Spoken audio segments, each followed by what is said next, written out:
Assalamualaikum. I welcome you all to Javed Publishers. We are studying Kids Science Grade 4 Chapter number 4 and the topic is environmental pollution. In the previous video हमने discuss की different types of pollution क्या हैं, क्या effects हैं.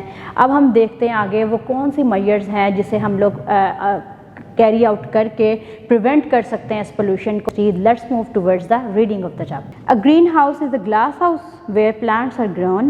The greenhouse gets warmed up as it traps the rays from the sun.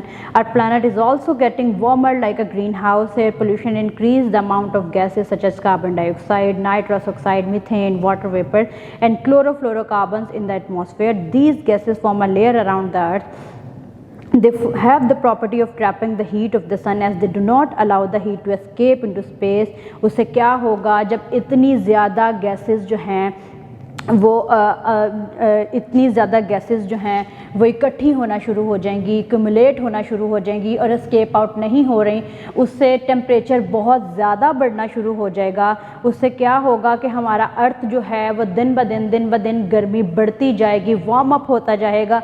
इस सारी चीज़ों को ये जो गैसेस कॉज कर रही हैं, इन गैसेस को हम ग्रीन हाउस गैसेस बोलते हैं.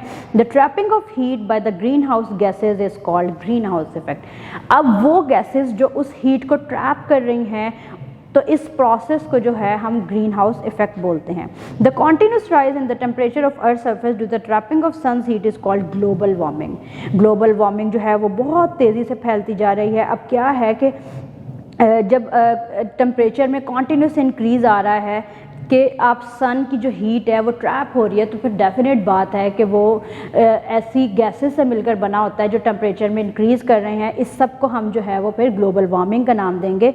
With more heat trap the plants become warmer and the climate all over the earth changes. उससे क्या है, प्लांट्स भी इफेक्ट हो रहे हैं, ह्यूमन्स भी इफेक्ट हो रहे हैं, एनिमल्स भी इफेक्ट हो रहे हैं. पीपल यूज CFLs और compact fluorescence lamps instead of traditional bulbs. This change will not only reduce the usage of electricity but also help to reduce the greenhouse gas emission that leads to climate change. हमें क्या है, compact fluorescent lamps use करने चाहिए instead जो हम traditional lamps हम use कर रहे हैं. उससे क्या होगा कि ये रिड्यूस कर देगा ग्रीन हाउस गैस को और उससे क्लाइमेट चेंज में बहुत ज़्यादा इफेक्ट आएगा.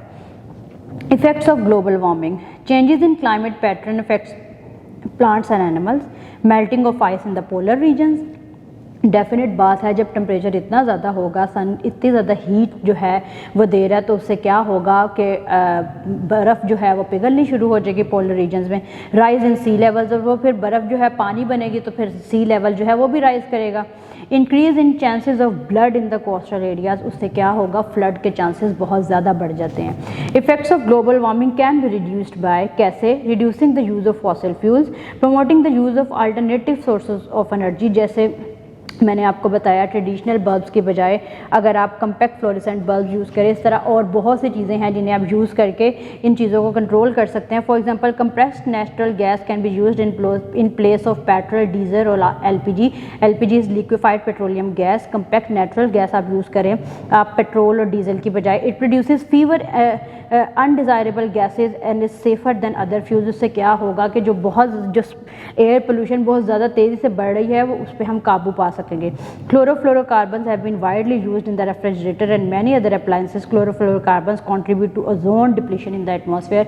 हम इतने ज़्यादा रेफ्रिजरेटर्स यूज़ कर रहे हैं, AC बहुत ज़्यादा यूज़ कर रहे हैं, उससे क्या है कि हवा में वो क्लोरोफ्लोरोकार्बन्स को रिलीज़ करते हैं, उससे ओजोन डिप्लीशन हो रही है. तो उसकी वजह से ओजोन नहीं है तो डायरेक्ट रेडिएशंस आएंगी, तो ये सब जो है वो ग्लोबल वार्मिंग का कॉज बनेगी. Due to ozone depletion harmful rays from the sun can reach to our earth and harm us. वो डेफिनेटली जब लेयर ही वो डिस्ट्रॉय हो गई है, ख़त्म हो गई है, तो वो गैसेज जो सन की वो रेज जो हैं जो वहाँ रुक जाती थी, जो उसको प्रोटेक्ट किया हुआ था उस लेयर ने, तो वो जब डिप्लीट हो जाएगी तो वो सन की जो हार्मफुल रेज हैं वो डायरेक्टली अर्थ पे आएंगी, तो ये फिर हमें हार्म करेंगी. Activity number 4.3 page number 35. Collect pictures on the following topics and make a collage.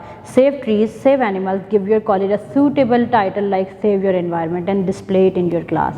अब आपने करना क्या है, इन सारे टॉपिक्स को इकट्ठा करके एक कोलाज बनाएं और एक कैंपेन चलाएं जैसे सेव ट्रीज, सेव एनिमल्स. उससे क्या होगा कि अब एक टाइटल भी दें सेव योर एनवायरनमेंट का, और उसके लिए हर बच्चा अगर अपना छोटा छोटा रोल प्ले करेगा तो हो सकता है कि हम इस पोल्यूशन को कंट्रोल कर सकें और अपने आप को बचा सकें ग्लोबल वार्मिंग से, और प्लांट्स को, एनिमल्स को हार्म होने से भी बचा सकें। कीप वॉचिंग, अपना बहुत सा ख्याल रखिएगा और जुड़े रहिएगा बोलती किताबों के साथ।